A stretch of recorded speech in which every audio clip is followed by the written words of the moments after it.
Hey, Coach, thanks for taking the time today. Hey, thanks, Shane. We'll start with John, and then we'll go to Jeff. Hey, good afternoon, Nick. Talking to AJ after the game, he was asked about his emotions now that you start this sort of ramp up for the Super Bowl. Curious if you learned anything or one or two things from that first experience that maybe you can impart to the guys that are going to go through this for the first time. Yeah, I think there's obviously different things that go into the week. You have 2 weeks to prepare, right? You have media obligations when you get there, and the game is a little different as far as the breaks that are taken in the game. And so I think at the end of the day, it does come back to what we've talked about all year, just controlling what you can control and being in the moment of where you are. And I think when that is what you're conscious of and you're focused on through an entire year, it serves you well and going into this. So it's going to have to it's going to have to be the same stuff, just under some different circumstances as far as the way the game and the week are lead up to it. We'll go to Jeff and then Brooks. Are you changing anything specifically, Nick, based off the experience of the first time? Yeah, obviously you go through everything, and I won't get into details there, Jeff, of what we're changing, but you go through after each week, you talk about what you can do better and what you did well. That's a constant every Monday, and that's what we did after 2022 as well. So we have notes that we're going through and that we've been going through, couple tweaks here and there, of what we'll do differently, couple things that will stay the same. But of course, like anytime you go through any situation like that, you take notes like that, and you try to get better from each circumstance you go through. We'll go to Brooks and then Ed. Hey Nick, will Brandon Graham be available for the Super Bowl? Yeah, we'll see. We'll see how that goes and how that plays out. And I can't answer that question right now, but we'll see how the week works out and the 2 weeks work out. What are the main factors in that decision? Yeah, we'll see. We'll go to Ed and then Ruben. Yeah, hi Nick. Just to go back to that tush push play in the championship game when the Commanders kept jumping off sides, players thought it was pretty funny. What was your reaction to that? And were you aware of the rule that existed that the official could award a touchdown? I actually was. We had a coach that I was with that did game management with the Chargers, Smash, and I remember. I don't remember why we were talking about it, but I remember us talking about it. And hey, they can award a touchdown in a moment like this. You know what? I do remember why we were talking about it. We were talking about it with if you were on the one with not a lot of time left, the defensive back keep holding. Why not keep holding in that? Whatever it was, I won't. I should. I don't remember quite. That's why I shouldn't even went into that. But yeah, I remember him telling me, if you do that enough times in a row, the referee can award him a touchdown. And I remember like saying the Smash, and I'm like, that's not a rule. Yeah, your mind. Like I remember saying that to him, like that's not a rule. And I remember him being very emphatic with me because he knows the rules really well, and telling me it was. And I texted him after the game. I'm like, Smash, you were right. And so we have talked about that since. So we did know that in that scenario because I remember saying, or I said to the referees on the side, hey, they keep doing this. It can be a touchdown, right? And they said, yeah, that's correct. So Did you think it was funny though? Did you get a kick out of what they were doing? did I think it Yeah. was funny? No, Yeah, I mean, not really. Yeah, not particularly. I just wanted our guys to be, obviously always thinking about the safe and healthy health of our players. thank you. We'll go to Ruben and then Dave. Hey, Nick, we've talked so much this year about turnovers and takeaways. And the last 16 games since the bye week, you guys are plus 27, which is kind of a outrageous number. I guess the question is two-part question. How pivotal is that to your overall kind of what you guys do and how you win?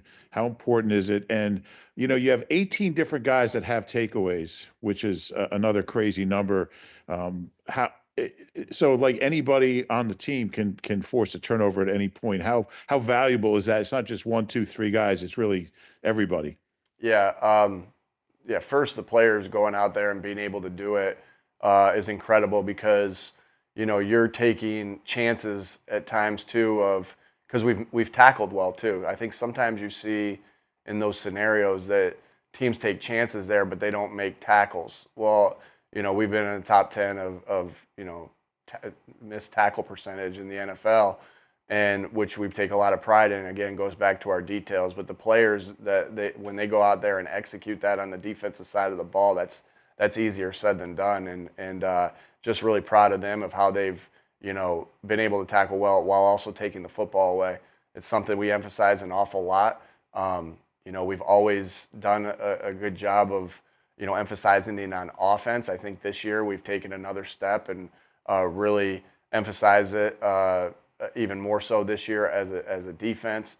Every team meeting we're looking at the ball security. Any mistake that's made in a ball security, every team meeting we're looking at good strip attempts or missed strip attempt opportunities. This year, Pat Dolan, our video guy, got me every peanut punch that he forced a fumble with his entire career, and we watched that on a loop as coaches, and then we showed that to the players as well. But so we emphasize the crap out of it because we know it's such a telling stat in this game. Our guys have done a nice job protecting it. Our defensive guys have done a nice job taking it away, as well as our special teams guys. You saw Will get one in the game as well. We've drilled the heck out of it, but you got to have talented players to be able to do both. Because it is a skill to be able to tackle and take the ball away. And I think the other thing it shows is the effort to the football. We had our second man in with Zach Bond. Coop had him tied up, and Zach was able to come in and get a hit on the ball.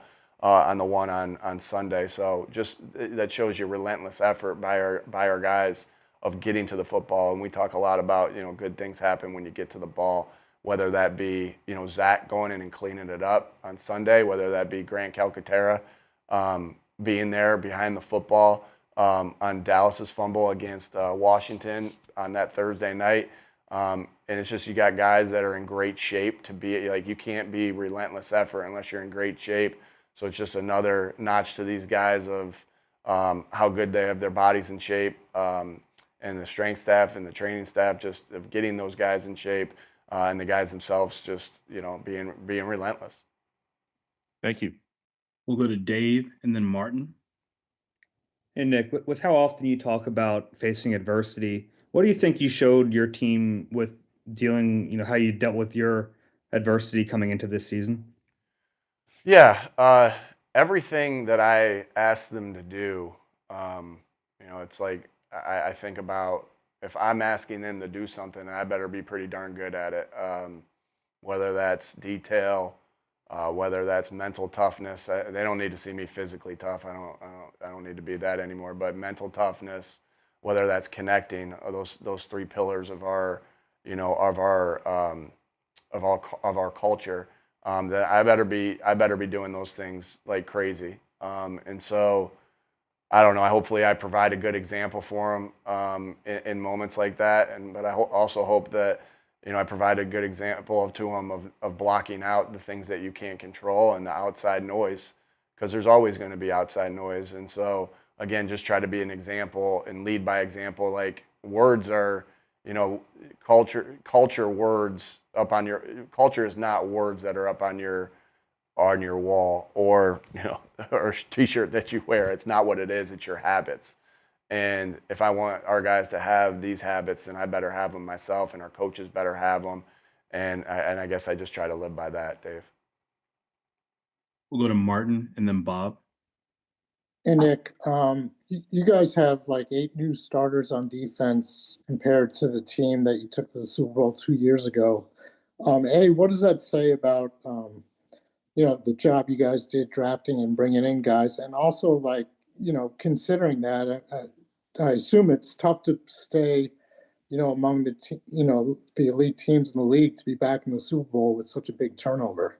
Yeah, I think there is, not unfortunately, fortunately, or however you want to look at it, there is a lot of turnover in this league, right? There's no team that's the same, year in, year out. There's free agency. There's, guys retire. There's just so many different things that play into it.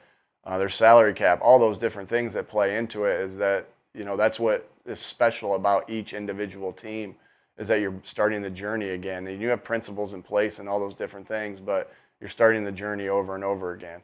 And we do have, key members that have been here for the last 3 years.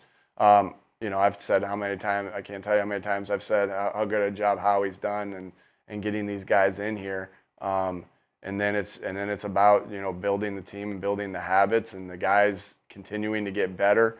And I think that's what you've seen. And that's, with 8 new starters on defense, really good defense in 2022, a really good defense here in 2024.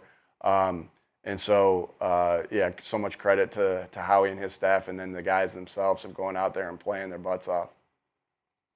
We'll go to Bob and then Olivia. Hey, Nick, you guys might have had one of the greatest bye weeks ever this year. Consider what you did afterwards. I think you said a few years ago, your first year, you asked Andy about how to handle bye weeks. What advice did you get then? You're 7-1 in byes now. He's 32-6. What advice did you get from him then? And how is the bye week, Super Bowl bye week, different than maybe the regular season bye week? Yeah, obviously, I always will keep my conversations with other coaches, players, privately, but always so appreciative of any coach that is willing to help in scenarios and situations. I'm always so appreciative, and so many of these coaches have so much good knowledge to be able to share, and it just hopefully I can pay it forward to other coaches that ask me questions that I can help them with at some point. As far as the differences between a bye week here and a bye week, in the middle of the season, I think the one major difference, Bob, is that, in the season, you might not practice that week, right? The guys will be off. They have to have a certain amount of time off. This is a little different because you're going into a week next week. That's a little unusual, right? With some of the things. So you got to get a lot of the game plan done. You got to get practice to practice against the stuff. But you also want to get guys rested and healthy and ready to go. So there are definitely differences. One, by the rules of it, and then two, just about what the following week looks like. So it's handled a little bit differently. Go to Olivia, then Tim. Hey, Nick, we talked to Cam in the locker room after the game. He said that he expects that he'll be great for the Super Bowl. We didn't get to talk to Landon. Between his just general toughness and the fact that you've got 2 weeks here to get ready for the Super Bowl, how confident are you that he will be good to go? Yeah, we'll see. We'll see. I know that these guys, how tough these guys are, and do everything they can, and how hard they work, and all these guys are playing through, bumps and bruises right now, and I just see their relentless work and their relentless effort to get themselves in as best shape as they possibly can with their bodies to be ready to go. So time will tell, and we'll see as that goes. But I know that these guys are doing everything they can do. I can't tell you how much I respect what they go through and what they put their bodies through to play this game that we love.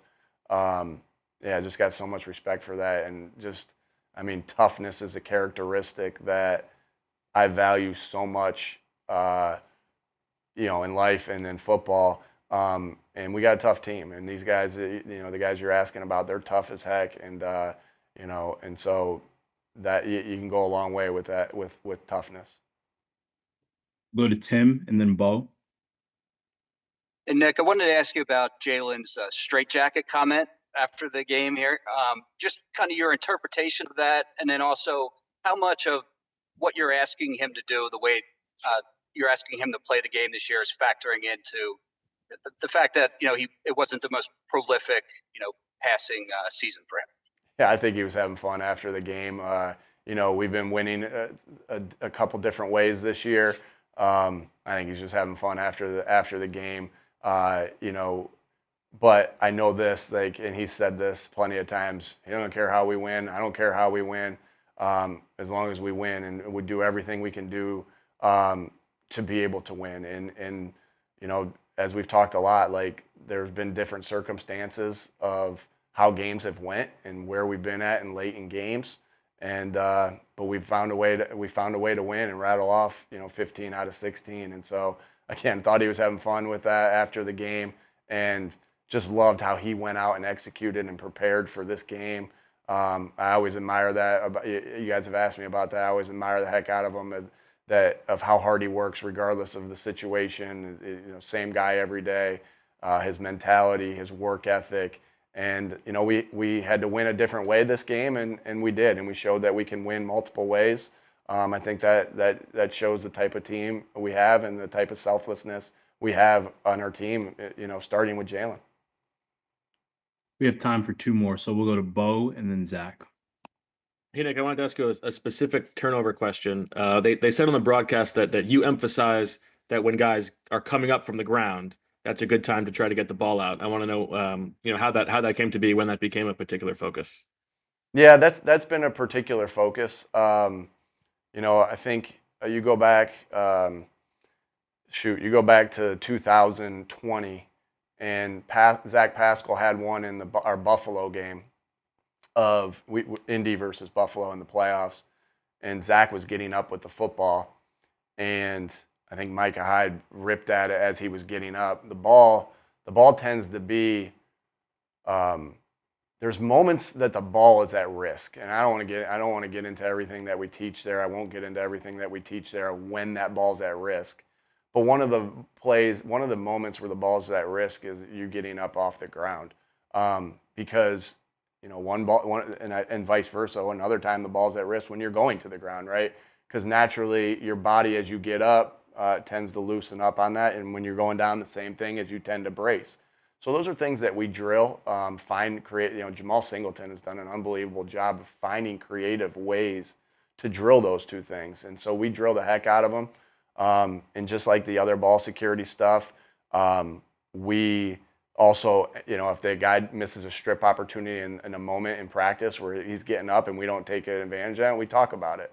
It also happened in our 2022 game against Washington with Quez Watkins. He caught a post from Jalen. He was getting up off the ground, and the ball was at risk, and I think number 25, who's still playing over there, knocked the ball out.